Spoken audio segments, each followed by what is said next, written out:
So to give you some background as to how I got started, when I lived in New York, I got a job working at Tavern on the Green. So Tavern on the Green is this great restaurant. It's actually not it's closed now. I think it closed in 2010, but a great historic landmark. It's a restaurant located dead in the middle of Central Park in New York proper, in Manhattan. And the beauty of Tavern on the Green really isn't the food, and I've tasted the food, so I can say that. It's really about the ambience. It's a beautiful, beautiful place. It's the ownership transferred hands several times. When I worked there, a gentleman by the name of Warner Leroy was the owner. Slightly eccentric, if I do say so myself. So I got a job there, and I saw Tavern on the Green is this great restaurant, as I said. And they also host some really great social events. And the events that I was seeing were these high-end weddings, and it took my breath away. These were great. These were clients that had plenty of disposable income, fantastic weddings. And the highlight of the Tavern on the Green is this great room called the Crystal Room, which is sort of glass all the way around. It's just beautiful, absolutely beautiful. And when I saw these weddings, I was starstruck. I said, this is what I want to do. So even though my role in planning weddings at Tavern on the Green was more supportive than being lead planner, I got to see firsthand and got involved firsthand. And some of the clients were great. Several of them were,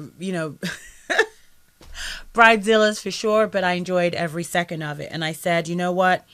This is what I want to do. I was hooked. And some of the things, to give you an idea, we got a correspondence, and I have to pull out this letter and show you so you know I'm not making it up. We got correspondence from Michael Jackson's folks at the time at Neverland, I guess is right? Is that the term for the location? I was going to say Graceland, but that's Elvis. Okay, so, but one of the things that Tavern does is they would wrap the trees around the building out on the outside with the Christmas light, like the fairy lights, and it was just beautiful. So when the sun goes down, when it's dark, these trees are wrapped almost perfectly. You can see all the branches, all the stems, and it was beautiful. So we got a request from people from Michael Jackson's camp to, they wanted an estimate for someone, for our team to go out there and wrap the trees. Now, this wasn't a team that I was part of. That wasn't my role. But these were this type of, that was the level of clientele that was coming our way, just to give you some idea. So as I said, Tavern on the Green, I believe, closed in 2010. The building is still there, but it's not functioning as a restaurant. And I mean, it had great chefs, and they were always in the news and things like that. Warner Leroy, who was he dating, that kind of thing. So I said, okay, I'm going to plan weddings. So I researched this, and at the time, wedding planning wasn't front and center. I mean, wedding planners existed. I'm not talking about this. Okay, so this would have been around maybe 2000, around 2000, 99, 2000. So I started doing my research, talking to other planners, and you're being in New York, there's a lot going on, but not a lot of people wanted to share their information. But either way, I said, this is what I want to do. And as many of us women do, I was sitting down having my hair done, telling my hairdresser, Rose, I'm starting this wedding planning business. I'm going to be a wedding planner. I've seen, been involved in events at Tavern, and I want to do this. I was so excited. And she just kind of shot me down. She said, Deb, you're not going to make any money planning weddings. How are you going to make money planning weddings? I'm sort of like, what do you mean? And she said, only high-end, only celebrities hire wedding planners. Everyday people don't hire wedding planners. And to her credit, it was more of the higher-end people. But, I mean, wedding planning was coming front and center.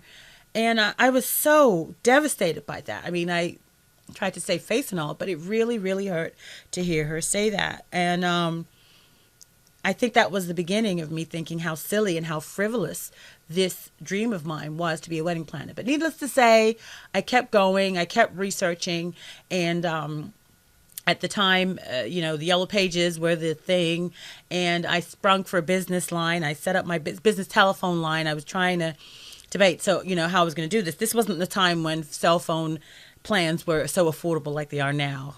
Am I showing my age? But so I decided at some point, okay, I'm going to spring for a telephone line, so a business line, because I knew that with a business line, that was the only way to have my business name listed in the Yellow Pages. And in 1999, 2000, people were still turning to the Yellow Pages to find a business.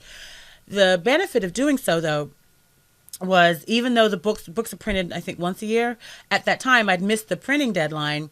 But what I got as a result of getting a business line was that I got a listing on the online Yellow Pages. So this was the emergence of of the internet. So I got, don't get me wrong, internet was in existence, but people weren't relying on it the way that they are now. I know, hard to believe. So I got a business line and got a listing in the Yellow Pages, online Yellow Pages. So to give you an idea, I maybe the listing, the line went live on the Monday.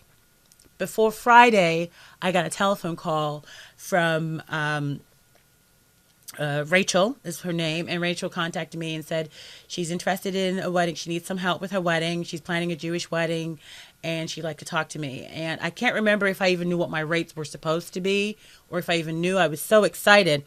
So scheduled time, went to meet with her. Her and her fiance, John L., sat down and talked. And I can't remember all the details, like the timing, but it was very quick.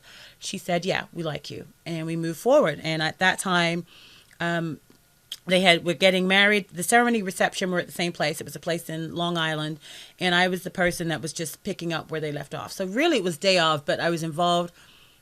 Actually, it was more partial planning and then day of. So I was involved in that aspect. So that was how I got my first client. And that helped me realize that maybe this thing isn't so silly after all. I was operating from my apartment then in Brooklyn. I got not a post office box, but a UPS store. I rented a box from them, which gave me a street address with a box number. The box number became my suite. And it really wasn't a big deal. A lot of the things I was concerned about, oh my gosh, I don't have an office. Where am I going to meet them? None of those things even mattered at the time. They wanted to know that I was competent. They believed that I was. I did that wedding on my own. I did the planning part on my own. I did the day of at the place. I went to the hotel and met with the bridal parties and got everyone set up. I did all of that on my own. At the end of the night, I was exhausted, but I was so excited. I was just so satisfied and proud of myself. I had done this, and the rest is history. That was really how I got started. So